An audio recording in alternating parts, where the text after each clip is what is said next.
Solomon nanggigil sa Korea, Belen Alinsog nagkalat. Korea may import?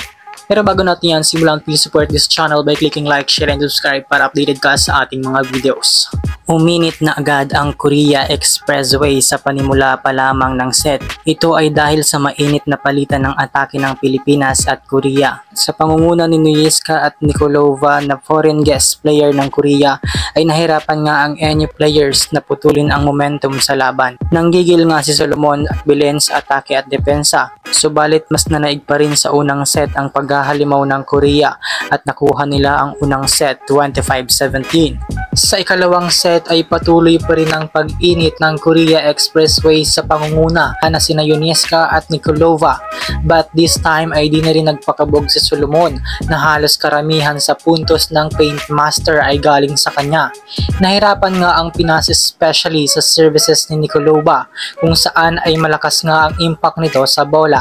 Uminit na nga si Solomon sa pagkakataong ito at naging go-to player nga ito ng Paint Master. Subalit kahit na anong pilit nilang habulin ng puntos ay hirap pa rin silang malimitahan ang kanilang mga errors kaya't nakuha pa rin ng Korea ang panalo. Winakasan na nga ng Korea ang laban at hindi na nito pinatagal pa ang kanilang game. Halos wala nang nagawa ang Paint Master at lahat na nga ay mukhang napagod na gumalaw. Tanging si Solomon nga lang ang makikita mong kumakamada para sa Team Pilipinas.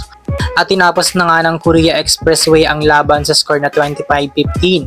Isa nga sa dahilan kung bakit naging madali lang sa Korea na patumbahin ang Pilipinas, ito ay dahil sa mas experience na nga ang Korea dahil sa compose ito ng veteran players plus may foreign players pa ito na mas nagpasakit ng ulo ng Pinas. Sa huli ay hindi mananaig ang Pinas sa laban nila sa Korea ay dapat pa rin itong kapulutan nila ng aral para sa mga susunod na laban. So that's it for now. Please don't forget to like, share, and subscribe para updated ka sa mga upcoming videos.